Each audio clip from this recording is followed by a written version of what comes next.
ये इंपॉर्टेंट हफ्ता हमारे सामने खड़ा हुआ है। ये है मंथली एक्सपायरी, सितंबर वायदा की एक्सपायरी थर्सडे को, और इस हफ्ते क्रेडिट पॉलिसी का अनाउंसमेंट फ्राइडे को। और हफ्ते का आगाज थोड़ा दिक्कत भरा होगा। वो क्यूज आपने वीकेंड भर देखे होंगे और आज सुबह एसजीएक्स निफ्टी और भी पुख्ता करता हुआ। एसजीएक्स निफ्टी कह रहा है हम 250 पॉइंट के कट के साथ शुरुआत करेंगे। हम वेडनेसडे से वैसे ही करेक्शन के मोड में है। फ्राइडे का सेशन एक बार स्क्रीन पर आना चाहिए। पेनफुल था फ्राइडे। 300 पॉइंट निफ्टी गवाता हुआ नजर आया। ऑलमोस्ट 1100 पॉइंट निफ्टी बैंक में दबाव देखने को मिला। दिन के लोस पे जाके भारतीय बाजार बंद हुए थे और उसके बाद और भी मेहम ग्लोबल इक्विटीज में कंटिन्यूड रहा।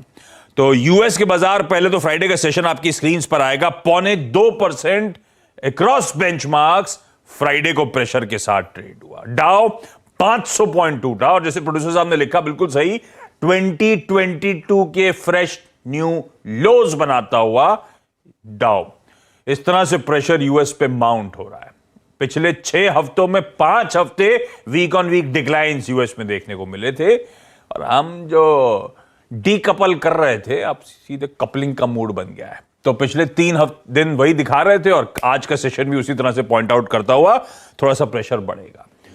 अच्छा, यूएस का प्रेशर ठीक, हम ऑलमोस्ट 3/4-1% प्रेशर डाउ फ्यूचर्स के तौर, यूएस के फ्यूचर्स के तौर पर डाइजेस्ट करके गए होंगे, पर उससे ज्यादा दबाव बना और आज सुबह भी लड़खड़ाती शुरुआत है यूएस फ्यूचर्स की। संभलेंगे नहीं, हल्के लाल निशान के साथ flattish, slightly in red types mood. ये है वो डिफरेंशियल तब और अब का, और ये डाइजेस्ट करने की जरूरत। ग्लोबली रिसेशन के फियर्स हर पासिंग डे के साथ और बढ़ रहे हैं और प्रोफाउंड हो रहे हैं, और इसीलिए अक्रॉस द ग्लोब स्क्रीन्स पे रिस्क ऑफ आपको देखने को मिलेगा, प्रॉफिट टेकिंग देखने को मिलेगी। ऐसे में ग्लोबली मूड कैसा है? नीरज जी बगल में बैठे, इनसे बातचीत होगी।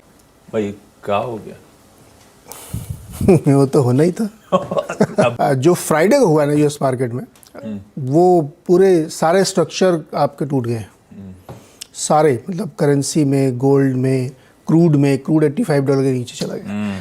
तो ग्लोबल रिसेशन का डर और जिस तरीके से दुनिया में सब जगह ब्याज दरें बढ़ाई जा रही हैं, जियोपॉलिटिकल टेंशन्स हैं, उसकी वजह से डॉलर इंडेक्स 114 पे है और आपकी करेंसी आज 81 को पार करके 82 की तरफ बढ़ेगी, जो बहुत ही सिग्निफिकेंट है और बहुत दिक्कत वाली बात है।